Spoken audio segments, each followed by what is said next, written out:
They shared that, look, Nick suffered a traumatic brain injury. We're not sure how long he's going to be out, how long he's going to be in this coma.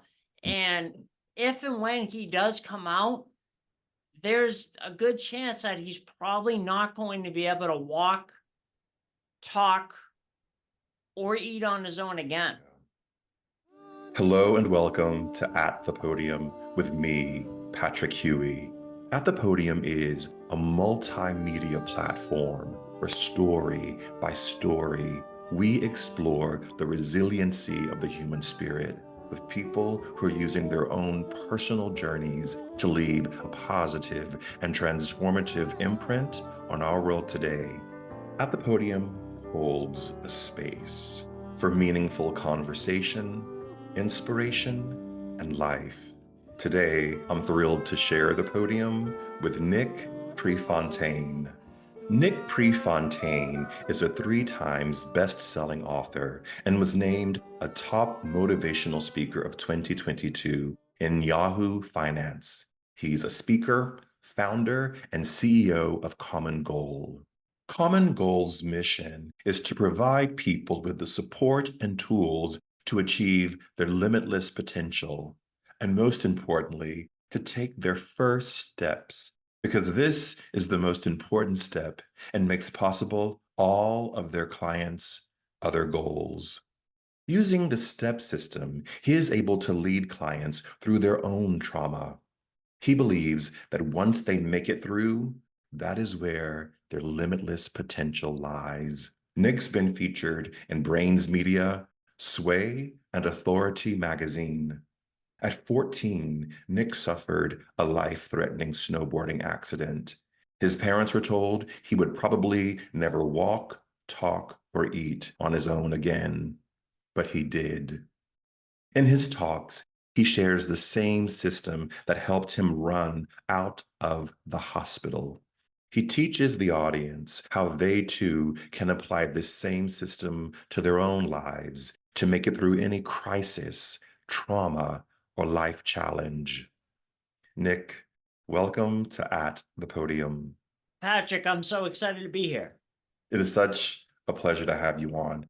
I was very much moved by your story and the journey that you went on to actually be standing where you are today. And when I was watching some of your work online, you said something that really struck me as quite profound. You said, when someone tells you you can, listen. And I was really moved by that because there's so much in the world now telling us that we can't or we shouldn't, that you kind of zeroed in on something really spectacular, which is lean into the voices that are supporting you, that are moving you forward. Can you speak to that? Absolutely. It's always been a part of who I am, Patrick, that I always listen to the voices that are encouraging me, and the ones that are saying that you can't, or not even saying directly to me, I almost take that as block that out and listen to the internal voice that I have in the back of my head. Absolutely. So I think it really began for you on February 5th, 2003 at 2 p.m., this journey. What happened on that day? So that day, February 5th of 2003, I was on my way to ski club with my friends, and all my friends and I, Patrick, had brought all of our snowboard gear onto the bus to get ready so we wouldn't miss a precious moment once we got to the mountain. So we got to the mountain, and the rest of the class migrated inside to waste time and get ready, but we were ready. So we wanted to get all the mountain time, all the time in the mountain that we could. So we headed right for the chairlift. On the ride up, we noticed that it was very icy because it had been raining. People were wiping out everywhere. However, we weren't beginners. It wasn't our first time on skis and snowboards, so we got to the top. I buckled into my snowboard, took a breath of that crisp winter air, and confidently charged towards the biggest jump in the terrain park. And going up to the jump, I caught the edge of my snowboard. Hmm. That's kind of the last thing that I remember. I Hmm. was told that I landed on my head. I know that you had said that the kids that you had come with, some of them had gone into the locker room and that you and your other friends were excited to get onto the mountain. So you guys rushed to get onto the mountain. In that time, did you grab a helmet? Were you wearing a helmet when the accident happened? I wasn't wearing a helmet. The rest of it is whatever I pieced together memories from what had been told from people that were there that day. So I learned later that the only protection that my head had was the goggles that I was wearing. And I wore some pretty thick goggles with a lot of padding. That was the only protection that my head had. And I learned that with the initial impact, the goggles braced my fall, but then with each subsequent hit, as I continued to roll down the mountain, my goggles mysteriously moved to brace every impact. Mysteriously or not so mysteriously. I'm not sure what you or your listeners believe, but I believe everything happens for a reason. So I think that was the first thing that day that really that tipped the scales or started to tip the scales in my favor. The second thing, Hmm. um, because of the severity of my injuries, I needed to be intubated right on the spot, and I needed that to be able to breathe. They wanted to bring a helicopter to the mountain. They couldn't because it was too windy, so they sent in an ambulance. Out of all the paramedics in the whole county, there was only one who could intubate right on the spot, and I needed that to be able to breathe. Hmm. He was one of the paramedics that showed up to the mountain that day.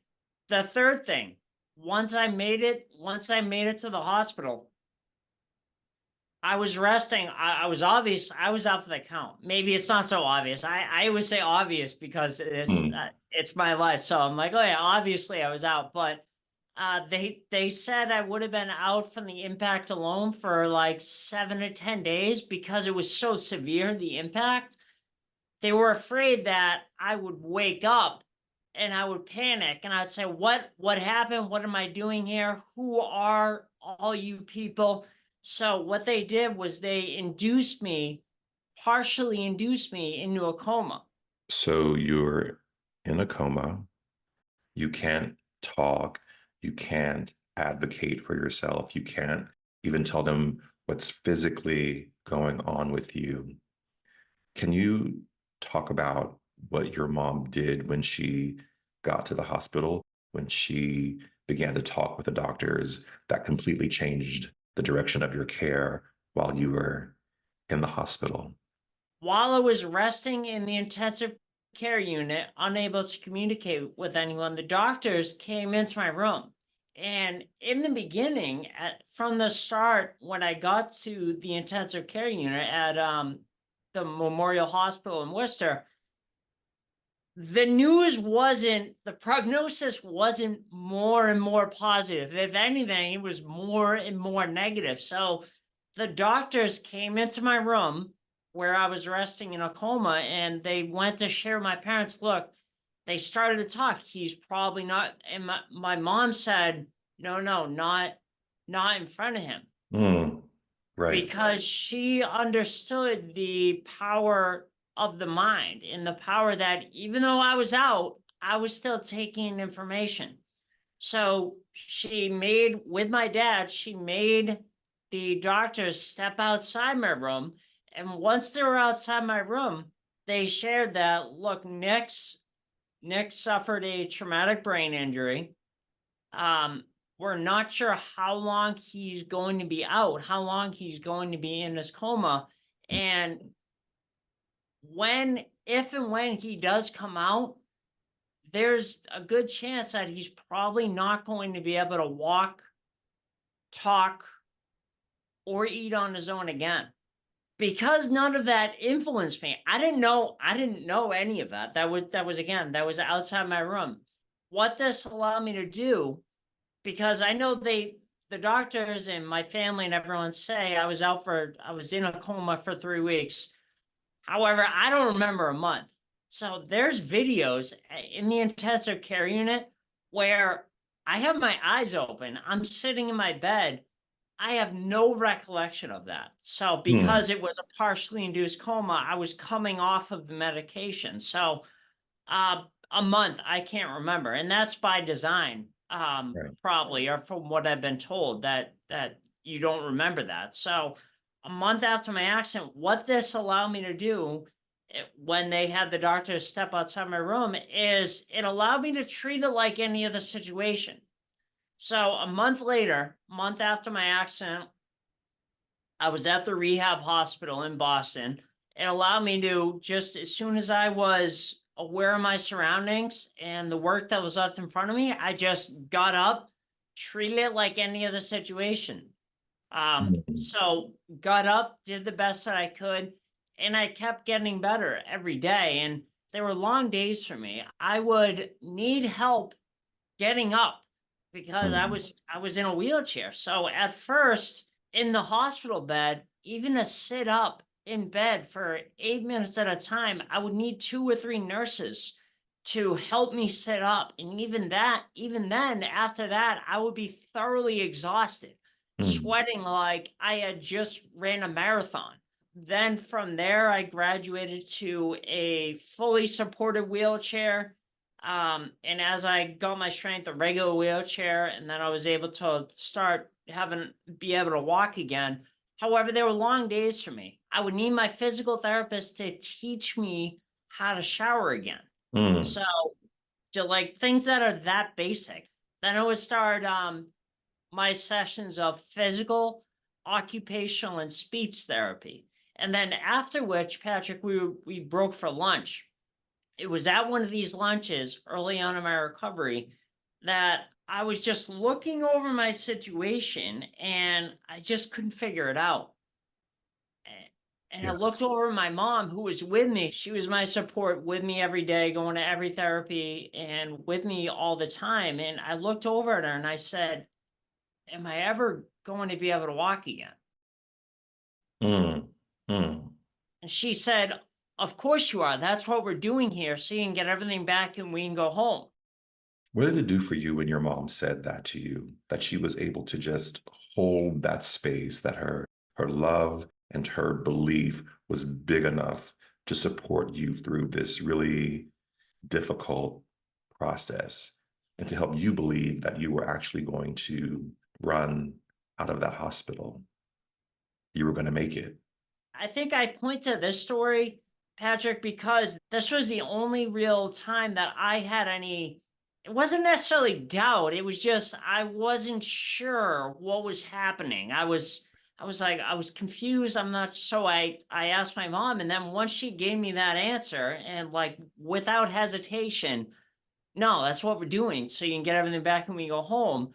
I was like, all right, good, let's keep going. And I kept going. So around that same time, I overheard my parents talking to my team, my doctors and my nurses and everyone thinking or discussing, all right, what do we need to do to make sure Nick makes a full recovery from this accident? Like, what are the Mhm. steps that we need to do? And we met with our team weekly, and that's one of the things that I help other people with that are going through trauma.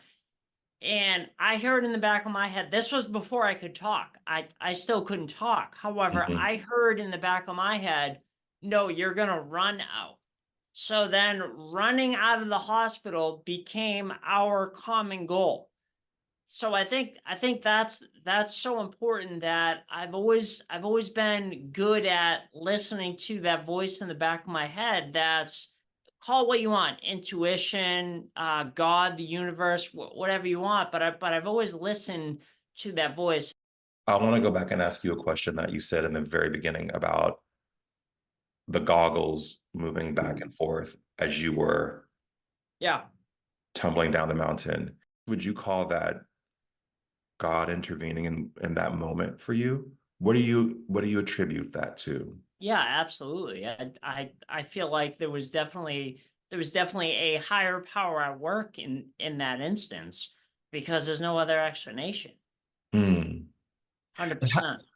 and how did your mother have the awareness in the moment that you're in the hospital, you're in a coma, to tell the doctors, no, no, no, no, no, we're going to step out of the room and have this conversation?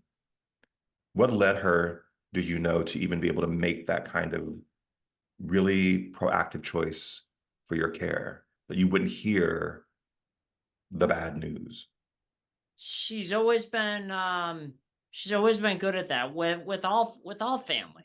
Mm, Because she realizes, and thus, like, I say we have realized that they have to tell you for liability reasons. right. Doctors have to tell you worst case scenario. They can't paint a rosy picture. All right, well, all right, you're gonna get better. Like, just keep going. They can't do that.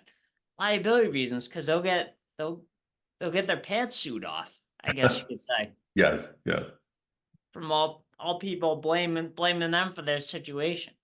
right. Yeah. How did you, and you talked about it, you talked about how you had to learn literally how to shower again. Like your occupational therapist had to teach you water, soap. Yeah. Step one, step two. When you're in that process of relearning, you said you had to relearn how to swallow. When you're in that moment in the shower and the water's turned on for you, is it that you don't remember how to do that? Or is it that you're literally relearning like a newborn baby, water, soap? Interesting the way you phrase that question. I literally, the slate was wiped clean. It was like it was a 14-year-old baby. Hmm. However, unlike a baby, it came back to me as I recovered very quickly. And I needed to be reminded that, okay, like, the water comes before the soap. It clicked. Like, it did come back to me rather quickly. And that's why the time that I was in from when I got in the accident to when I ran out of the hospital was less than 90 days. Wow. Uh, because it did come back to me quickly. However, I didn't know. I literally didn't know. So I had to be reminded of this. Like, Hmm. all these little things. Do you, so you're 14 when this happened, so you're not like a toddler. You're like in your life. How did you mentally prepare yourself for the journey that lay ahead, for those days of recovery? Because some people don't. Some people give up and beyond just recovering from trauma.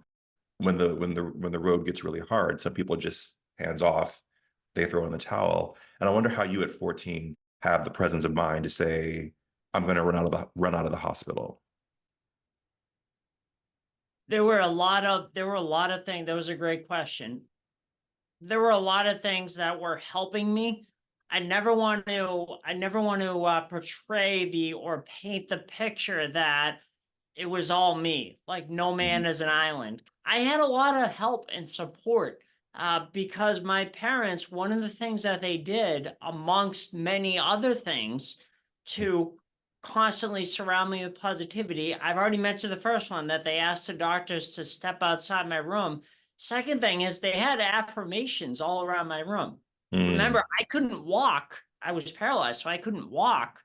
Um, so I couldn't leave my room and get away from these messages that were all around me. So it just, with every wall I looked, like, each step I take, each day, I'm getting stronger and stronger. And, like, everywhere I looked, it was an affirmation, like a version of that affirmation. So that was my support, and that was part of the acronym that I unknowingly used to not only make a full recovery but run out of the hospital. That's the STEP system. STEP is an acronym.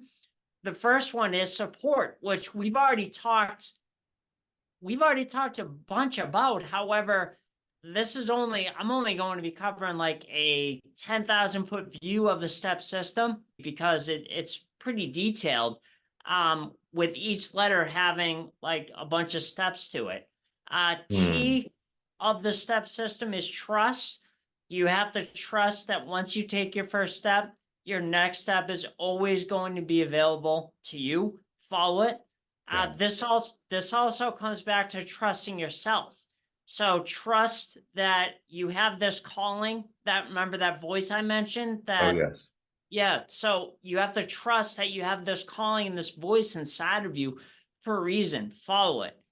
Then that voice came back to me years later. That led me to what I'm doing today, which is working with individuals that are going through crisis, life challenge, or trauma, get through to the other side and to be able to thrive with the rest of their lives.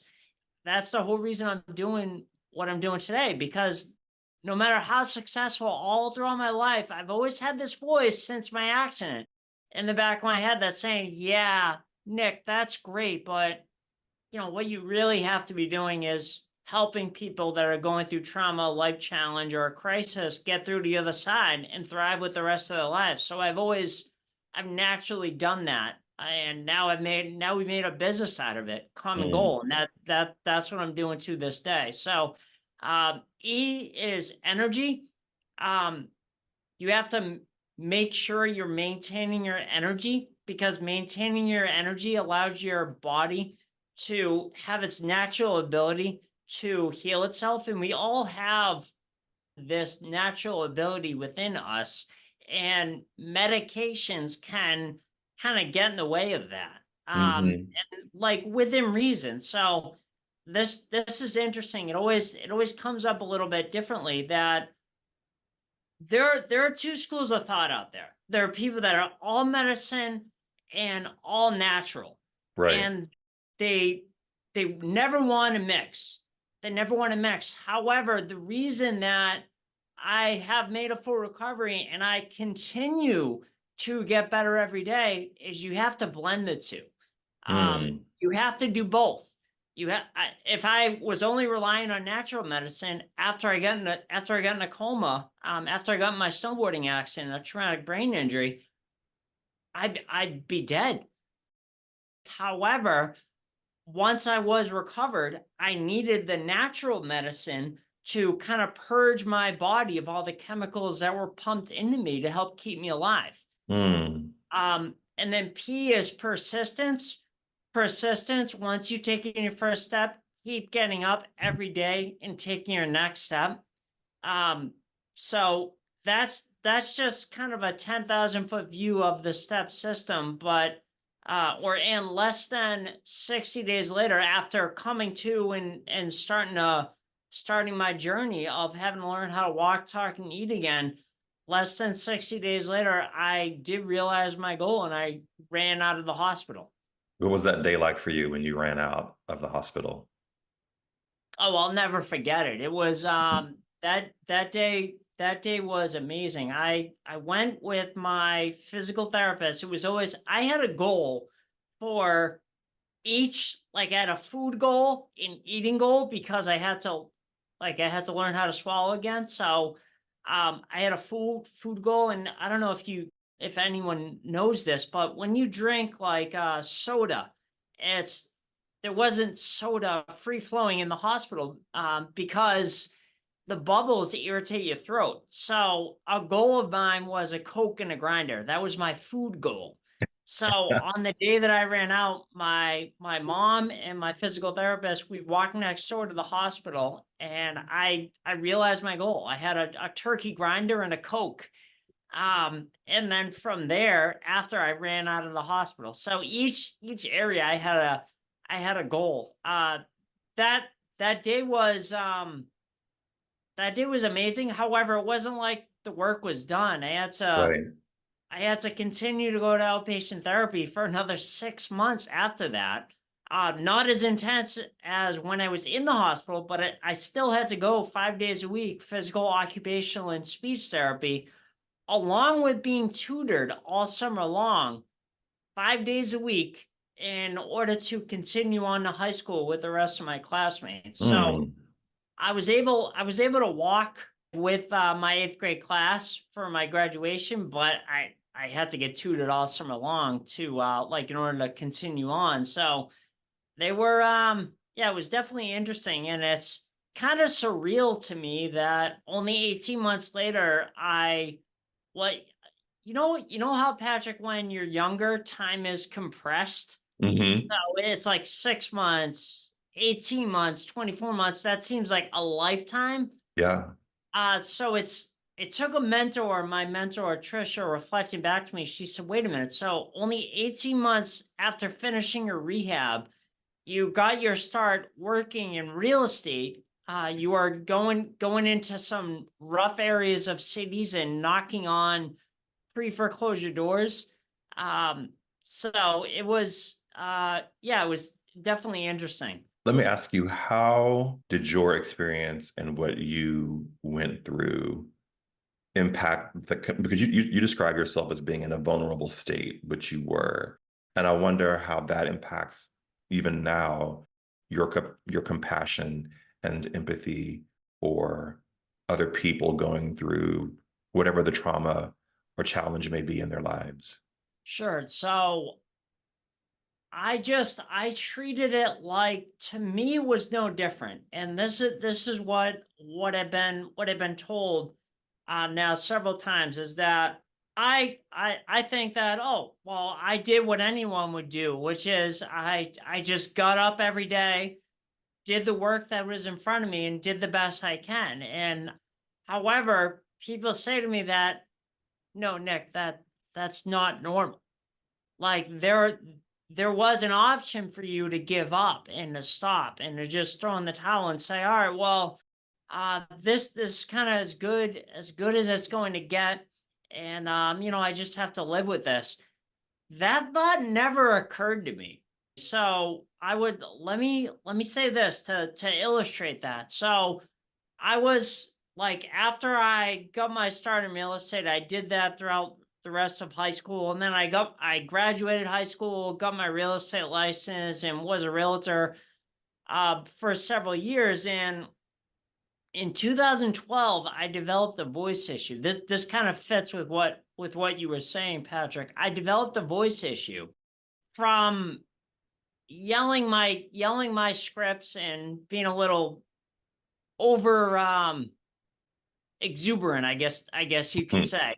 And just like get myself pumped up before I prospected, before I got on the phone. So I injured my voice. That was in 2012, and I looked everywhere for answers. I couldn't figure out what was wrong. I went to all these specialists. I went to an allergist. I went to speech therapy on my own, everything, and I couldn't figure out what the heck was going on. Um, and I finally ended up in a voice specialist office in August of 2013. And he walked in, heard me speak, and I had been looking for over a year, like, what the hell is, excuse me, what the heck is wrong with me? So I was amazed when this specialist walked in with the room, heard me speak, and right away nonchalantly goes, "Oh, that? Yeah, we deal with that all the time. We'll get you fixed in no time. Go see the front desk and schedule a Botox injection in a couple weeks." And I was like, my mouth was on the floor. I couldn't believe it was. He put me so much at ease, and that's where I started my journey of that was 7 or 8 years Hmm. that I had to do that, and I had to get Botox injections in my throat to relieve the tension, as well as getting voice therapy, speech therapy from their highly trained voice therapist there at the voice specialist office. And there was several times that I heard, and literally I had people say to me that, well, it's not that bad, and it's okay if you got to live with this. And I just wouldn't accept it. This is going back to the persistence. I just kept getting up and kept working, kept doing my voice exercises. And um 7 years later, or 8 years later, since developing that, um I find that we're now in 2024. So the last Botox injection that I got was 4 years ago. So Mm, it's February 13th of 2020. I no longer have an issue with my voice. And I think that if I gave in to that and just said, oh, well, okay, this is the best it's going to be, I wouldn't be where I am today. mm. That's just not my nature. So now working with people that are going through a life challenge trauma, back to your question. Yeah, I no, know it this was is, a roundabout way, but yes, I love it though. Yeah, yeah, yeah. back to your question, working with people that are going through trauma, life challenge, or crisis, I do the same thing. And I've Mm, done it. I've done it all my life. So even long before Common Goal was ever in existence, I've always naturally done this. mm. Whenever someone has a life challenge or a trauma or an accident, is, oh, have you talked to Nick? You got to talk to Nick. And I've always just naturally helped them through. I've unconsciously shared the step system with them and been able to help them through their trauma, get through to the other side, and to be able to thrive with the rest of their lives. I think the heart of my question is, that entire experience, how does that help you really understand where people are who are going through their own challenges? Because I've been there.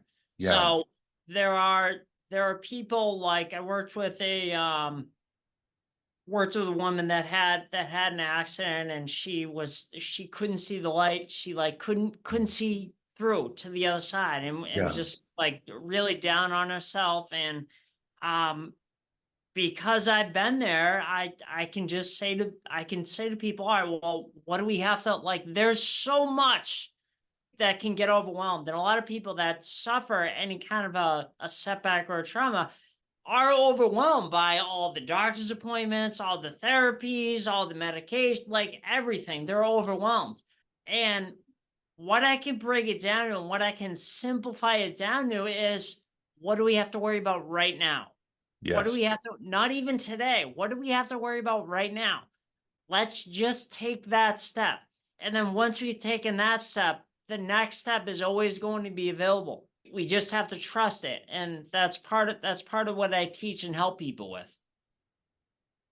Hmm. What did you say to yourself to get through the tough moments, the moments when it was really hard for you? What words did you say? What words were said to you that helped you still keep moving forward?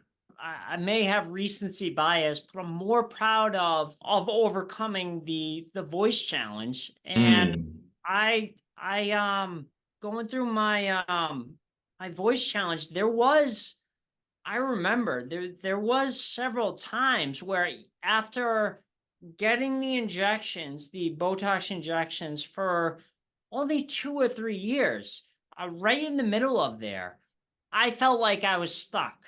mm, And I just had to, I was just kind of took a deep breath and just got up and the only thing I can focus on right now is what I can control. And what I can control is doing my exercises, my voice exercises that the therapist told me I had to do these several times a day, along with getting treatments and natural therapies, taking care of my energy. That's also something that we teach. Those are the only things that I can control. So I'm going to mm. continue, and part of that is getting your rest, getting your sleep, taking care of yourself, exercise, diet, everything like that. That's the only things that I could control. Like, it, for instance, if they told me I was to do them, like, all right, do this once a day, I'd be doing it like two, three, even four times a day. Yeah.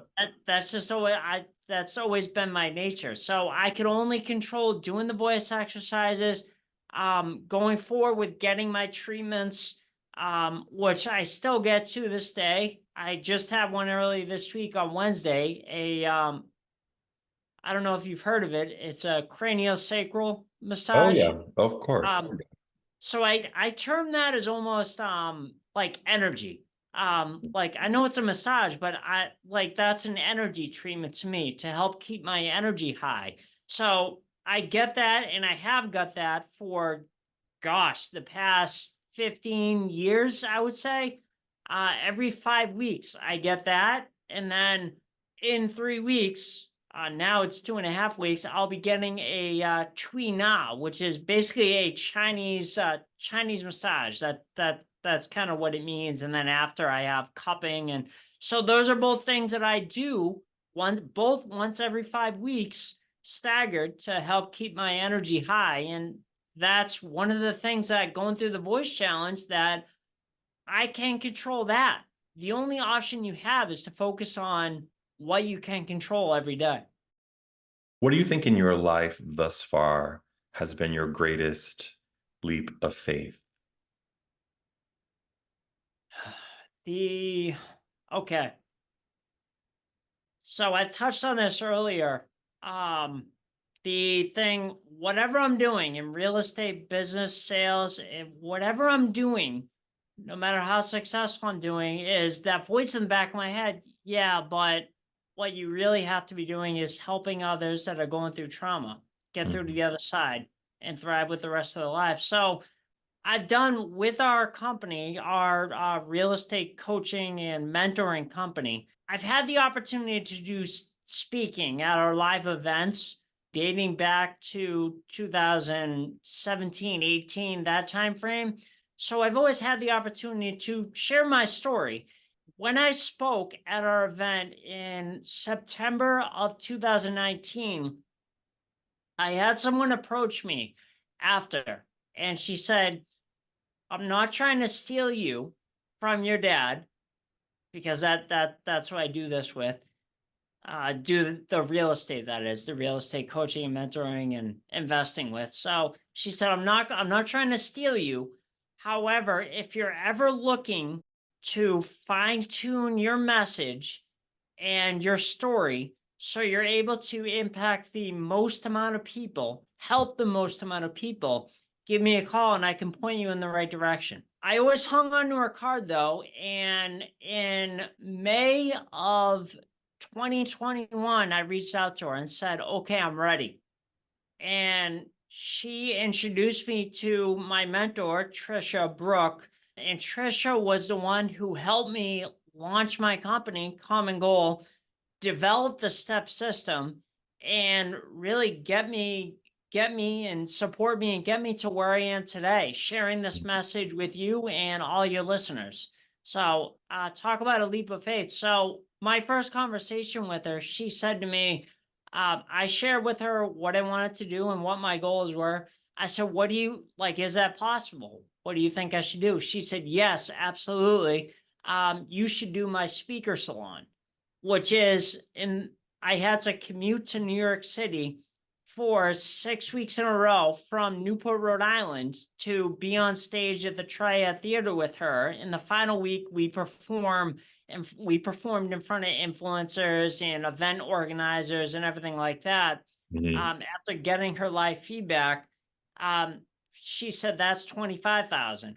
I said, yes.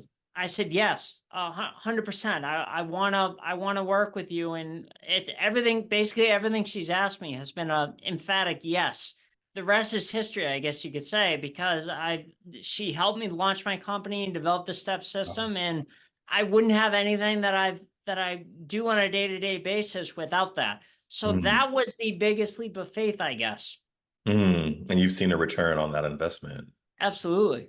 To this day, I'm speaking at brain injury associations all over the country at their annual conferences. And I have the pleasure of being able to do that because some of the people that approach me after giving my keynote, and depending on the state organization, whatever it is, it's either a 45 or a 60-minute keynote where I'm able to teach a step system, some of what I've talked about today. I have some of the people that approach me, Patrick, and the stories and how much I've helped them, given them hope.